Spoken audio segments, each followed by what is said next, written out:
अस्सलाम वालेकुम, मैं हूं मरियम नवाज और आज नैब तरमीम केस की समाअत थी जिसमें इमरान खान अडयाला जेल से वीडियो लिंक के जरिए दूसरी बार कमरा अदालत नंबर 1 जो कि सुप्रीम कोर्ट ऑफ पाकिस्तान का है उसमें मौजूद हैं। केस की समाअत को बराह रास्त नशर करने के लिए केपी हुकूमत की दरख्वास्त सुप्रीम कोर्ट ऑफ पाकिस्तान में पिछली समाअत के बाद दायर की गई थी। आज समाअत के आगाज़ में ही ये दरख्वास्त की गई कि समाअत को बराह रास्त नशर किया जाए, लेकिन फिर सुप्रीम कोर्ट ऑफ पाकिस्तान में अचानक बेंच को मुशावरत के लिए उठ के जाना पड़ा। केपी हुकूमत के वकील को सुना नहीं गया। चीफ जस्टिस काजी फरीसा उनको कहते रहे कि आप बैठ जाएं। उसके बाद बेंच उठ के चला गया। क्यों चला गया, क्या मुशावरत की गई, उसके बाद वापस आके क्या बताया गया, इससे मुतालिक इस व्लॉग में तफसीलन बात करते हैं और साथ ही ये बात भी करेंगे कि आज अगर इस समाअत को बराह रास्त नशर नहीं किया जा रहा ये कहकर के ये तकनीकी मामला है, तो इससे पहले कौन कौन सी समाअतों को बराह रास्त नशर किया गया और क्या वो सब भी मुफादे आमा के केसेस थे या नहीं थे, इससे मुतालिक भी कुछ जायजा इसी व्लॉग में लेते हैं। तो आगाज करते हैं आज की समाअत से।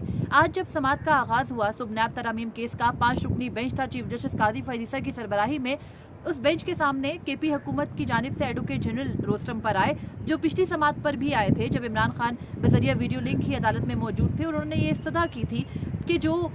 ये केस है इसको लाइव स्ट्रीम किया जाए, क्योंकि इसी मुकदमे की समाअत जब 14 मई 2024 को हुई, जिस दिन इमरान खान समाअत में मौजूद नहीं थे, तो तब ये समाअत बराह रास्त नशर की गई। फिर 16 को जब इमरान खान को अडयाला जेल से वीडियो लिंक के जरिए पेश किया गया, तो फिर समाअत की बराह रास्त नशरियात नहीं हुई और आज फिर एक दरख्वास्त के बावजूद समाअत बराह रास्त नशर नहीं हुई। उल्टा जो केपी हुकूमत की दरख्वास्त थी उसको 4-1 के तनासुब से मुस्तरद किया गया। जस्टिस अतर मिनिल्ला ने बाकी 4 जजेस से इख्तलाफ किया है। आज की समाअत का जब आगाज़ हुआ तो केपी हुकूमत के वकील रोस्टम पर आए और उन्होंने ये बताया कि उन्होंने मुतफरिक दरख्वास्त दायर की है जो कि इस समाअत को बराह रास्त नशर करने से मुतालिक है, और उन्होंने ये अपना मुद्दा अपनाया कि क्योंकि ये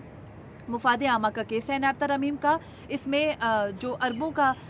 की ट्रांजैक्शन है जो कि अवाम का पैसा है उससे मुतालिक केसेस इन्वॉल्व हैं, तो अवाम को इसकी बराह रास्त नशरियात तक रसाई होनी चाहिए। उस पर चीफ जस्टिस काजी फरीसा ने पहले उन्हें कहा कि ये अवामी मुफाद का मामला नहीं है बल्कि ये एक तकनीकी मामला है जो कि नैब तरमीम से मुतालिक है और इसमें हमने ये देखना है कि नैब तरमीम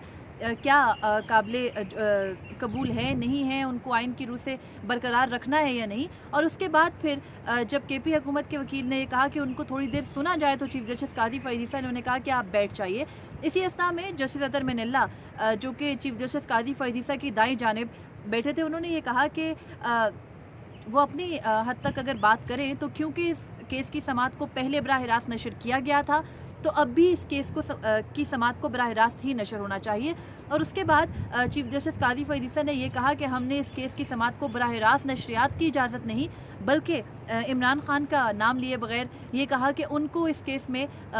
पेशी की इजाज़त दी थी। और उसके बाद जस्टिस अतर मिनिल्ला ने यह कहा कि जब पहले केस को दोबारा ये कहा कि जब पहले केस की बराह रास्त नशरियात हुई है तो अब भी होनी चाहिए, और फिर उन्होंने ये कहा कि इस केस को गैर जानिबदाराना तरीके से फेयर और उसकी आज़ादाना समाअत होनी चाहिए और लोगों तक पहुंचनी चाहिए, उनका ये कहना था। उसके बाद बेंच में खामोशी हो गई। जो हुकूमती वकील है मखदूम अली खान वो भी रोस्टम पर थे, एडवोकेट जनरल केपी भी रोस्टम पर थे। चीफ जस्टिस काजी फरीसा के कुछ तासुरात बदले, उन्होंने अपने साथियों से मुशावरत की जो उनके दाएं बाएं थे, जस्टिस अमीनुद्दीन खान, जस्टिस जमाल मंदुखेल, और फिर उसके बाद वो ये कहकर के बेंच आधे घंटे में वापस आता है उठ के चले गए। तकरीबन 11:55 हो रहे थे उस वक्त, और अब जब बेंच वापस आया तो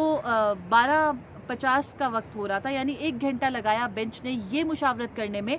कि बराह रास्त नशरियात की जाए नैब तरमीम केस की या ना की जाए। और क्योंकि इस केस के अंदर इमरान खान मुसलसल वीडियो लिंक के जरिए अडयाला जेल से मौजूद हैं, चाहे वो बोल रहे हैं या नहीं बोल रहे हैं, और उनकी एक झलक का मसला भी है। आपको पता है पिछली दफ़ा एक तस्वीर वायरल हो गई थी तो उस पर भी काफ़ी रोला हुआ था, तो इस मरतबा ये डिस्कशन जाहिर है होनी थी कि क्या समाअत बराह रास्त नशर की जाए या ना की जाए।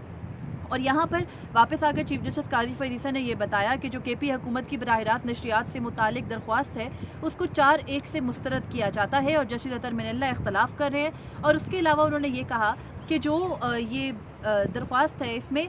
इमरान खान को पेशी की इजाज़त मौजूद रहेगी। खैर उसके बाद केस के मेरिट्स पर दलाइल का आगाज़ हो गया है। इमरान खान कमरा अदालत में वीडियो लिंक के जरिए मौजूद हैं, उनको बोलने का मौका दिया जाता है, नहीं बोलने का मौका दिया जाता, ये एक अलग बहस है। लेकिन अब ये देखना है कि आखिर इस समाअत को बराह रास्त नशर करने में सुप्रीम कोर्ट ऑफ पाकिस्तान में इतनी हिचकिचाहट क्यों है जब आपके अपने बेंच के जजेस खुद कह रहे हैं कि इस समात को बराह रास्त नशर होना चाहिए, जब पहले आप इस मुकदमे की बराह रास्त नशरियात कर चुके, तो फिर अब ये मौक़िफ़ क्यों अपनाया जा रहा है कि ये मुफाद आमा का मुकदमा नहीं है। बहुत से लोग इस बात की तोजी ये भी दे रहे हैं, जो चीफ जस्टिस काजी फरीद ईसा को हर हाल में डिफेंड करते हैं, कि ये अपील है। इससे पहले अगर आपको याद हो तो 184(3) के बजाय जो बल्ले के इंतखाबी निशान वाला केस था वो भी अपील थी, जिसका चीफ जस्टिस काजी फरीद ईसा ने गुज़िश्ता रोज़ मंजर आम पर आने वाले ख़त में भी क्लेम किया कि उसकी समात भी बराह रास्त नशर की गई थी, क्योंकि सुप्रीम कोर्ट ऑफ पाकिस्तान शफाफियत पर यकीन रखती है। उससे पहले जो आर्टिकल 62(1)(f) जिसमें कि नवाज शरीफ, जहांगीर तरीन वगैरह की ताहियात नाअहली ख़त्म की गई थी, वो भी अपील ही थी, और उस केस में भी सुप्रीम कोर्ट ऑफ पाकिस्तान ने बराह रास्त नशरियात की थी। इससे पहले भी कई केसेस में अगर बराह रास्त नशरियात अपील और आर्टिकल 184(3) के मामला से अलग करके देखें, और तकनीकी मामले जैसे चीफ जस्टिस काजी फरीद ईसा ने नैब तरमीम को तकनीकी केस करार दिया, अगर उसके हद तक देखें तो आपको याद होगा कि चीफ जस्टिस के ओहदा संभालते ही supreme court practice and procedure act आया था। वो जो केस था उसकी पूरा हफ्ता लंबी लंबी समातें होती थी, सुबह से शाम फुल कोर्ट बैठ के समात करती थी चीफ जस्टिस काजी फरीद ईसा, जस्टिस मुनीब अख्तर के दरमियान, और उसके अलावा जस्टिस आयशा मलिक, जस्टिस मंसूर अली शाह के दरमियान हमने इख्तलाफ उन समातों में बराह रास्त देखा।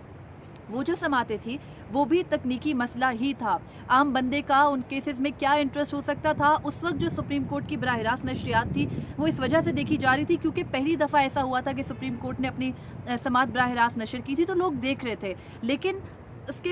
केस में भी लोग बाद में बोर हो गए थे ये कहकर कि ये एक एकेडमिक बहस है, इस बहस को सुप्रीम कोर्ट खुद भी कर सकती है, इसको इतना लंबा खींचने की ज़रूरत क्या है। और फिर उस केस की पूरी समात को बराह रास्त नशर किया गया। उसके बाद फैज़ाबाद धरना केस की भी समात को बराह रास्त नशर किया गया। फिर इंतखाबात से मुतालिक केस आया तो उस बराह रास्त नशर किया गया। उसके बाद जब सुप्रीम कोर्ट ऑफ पाकिस्तान ने आर्टिकल 62(1)(f) से मुतालिक मुकदमा उठाया, बराह रास्त नशर किया गया। भुट्टो केस को बराह रास्त नशर किया गया, जबकि वो रेफरेंस था, आर्टिकल 184(3) के ज़ुमरे में नहीं था। उसके बाद फिर जब बल्ले के इंतखाबी निशान का केस आया तो वो आर्टिकल 185 के तहत अपील थी हाई कोर्ट के फैसले के खिलाफ, उसको भी बराह रास्त नशर किया गया। लेकिन नैब तरमीम केस जो कि सुप्रीम कोर्ट ऑफ पाकिस्तान में 184(3) के तहत डिसाइड हो चुकी हैं, और उसी आर्टिकल के तहत आपने एक appeal the supreme court practice and procedure act के तहत, और जब वो अपील समात के लिए आती है तो पहले आप उसको लाइव कर देते हो जब तक इमरान खान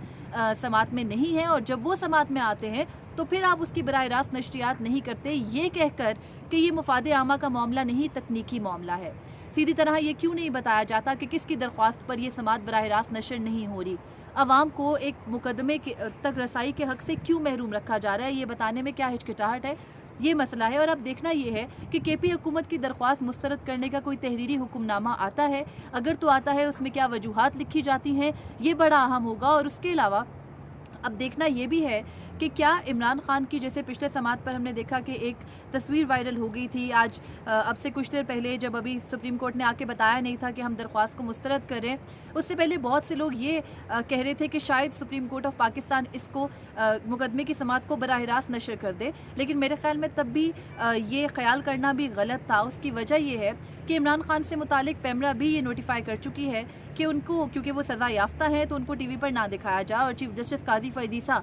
क्योंकि आपको पता है कि वो हुकूमत की डिसीजंस के खिलाफ आज तक नहीं चले हैं, तो इसमें भी चलना कुछ और था। और इसके अलावा सुप्रीम कोर्ट ऑफ पाकिस्तान ने लाइव ब्रॉडकास्ट से मुतालिक SOPs भी बना रखे हैं, और वो SOPs ये हैं कि एक कमेटी है जिसमें जस्टिस अतर मनिल्ला, जस्टिस मोहम्मद अली मजहर हैं, वो तय करते हैं लाइव ब्रॉडकास्ट से मुतालिक। और आज जस्टिस अतर मनिल्ला ने शायद उसी कमेटी का रुकन होने पर यह एतराज़ भी किया, लेकिन जिस तरह कमेटी के रुकन के जो एतराज़ है उसको साइड पर रखा गया, वो भी हमने देख लिया, बाकी पूरे बेंच ने उनसे इख्तलाफ किया। और उसके अलावा दूसरा SOP ये है कि जो भी समात मुफाद आमा की होगी 184(3) के तहत, उसकी जो कार्रवाई होगी वो 4 बजे सुप्रीम कोर्ट की वेबसाइट पर अपलोड की जाएगी। और ऐसे किसी भी SOP के ऊपर अब तक अमल नहीं हो रहा, बल्कि मनमाने केसेस की समात बराह रास्त होती है। जब चीफ जस्टिस काजी फरीद ईसा को किसी मामले पर वजाहत देनी हो तो भी वो बराह रास्त नशरियात कर लिया करते हैं, लेकिन इस तरह के केसेस में नहीं करते क्योंकि ये तकनीकी था। केस की समात अभी चल रही है, मुकम्मल होगा तो आपके सामने मज़ीद तफसीलात भी रखूँगी। तब तक के लिए मुझे इजाज़त दीजिए। अल्लाह हाफ़िज़।